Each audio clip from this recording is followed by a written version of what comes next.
Well, the Football Crest Index have been putting together their own books for a little while now.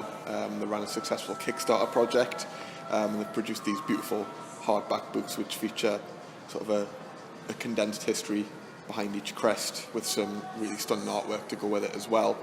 And it all came about from there. We actually work professionally with one of the designers behind it, and he's wanted to get something in the museum that's very design-led and art-focused. And this was right up his street, right up our street. So we worked together on that basis.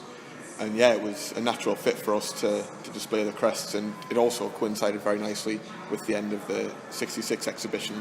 And we had a wall of artworks which featured a lot of the players from the World Cup winning squad. And since the exhibition had left, we were looking to replace that with something else that would engage visitors as well, because practically the first thing you see when you come into the main area of the museum is that big display wall.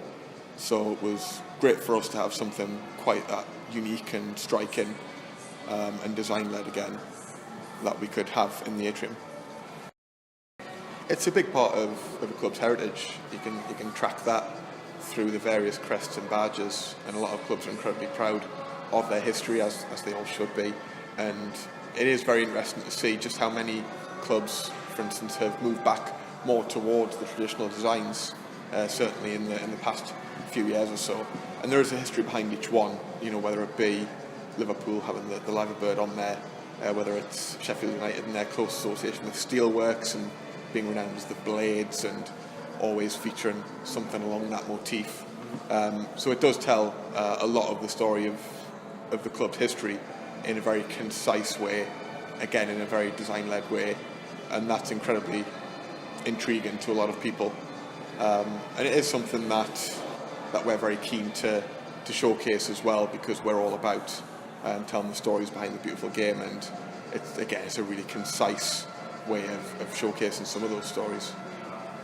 Again, we worked with the designer John Owens, who was heavily involved in this project, and he approached us with an idea of something around Design Manchester, which is a big design festival that's held here in the city, and said it would be great if the National Football Museum could have something featured within that festival, and then feature beyond that as well.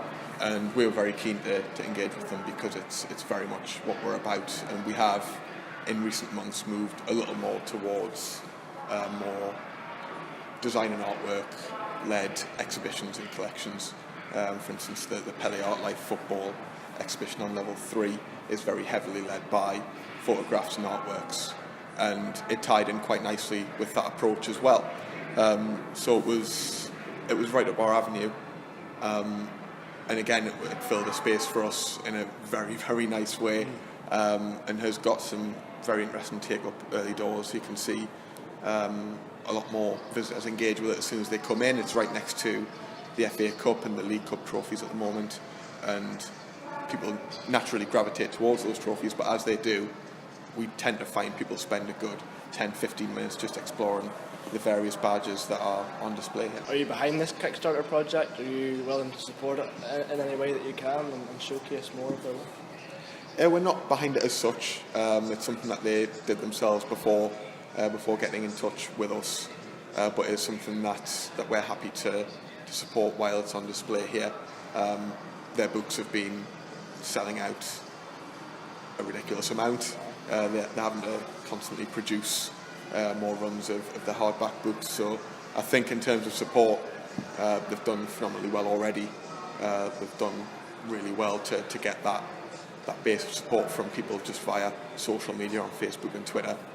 So I don't think they really require too much support from us, because they've been doing so well themselves. But of course, they will appreciate it if you register interest in picking up one of their hardback books. They make for a great little item to have on your coffee table, or just to flick through at your own leisure. It really is. A couple have been in. A couple of the lead designers behind the project have been along and have been impressed with how it's displayed. So yeah, they're very pleased with how it looks, and pleased with how the project's gone. It's a great showcase for them. We're very pleased to have it in such a prominent area, in such a prominent space as well. So hopefully plenty of people will come down and take a look, explore the history a little bit more over the coming months. It's on until the 31st of January, so plenty of time to see it, and hopefully plenty of people will.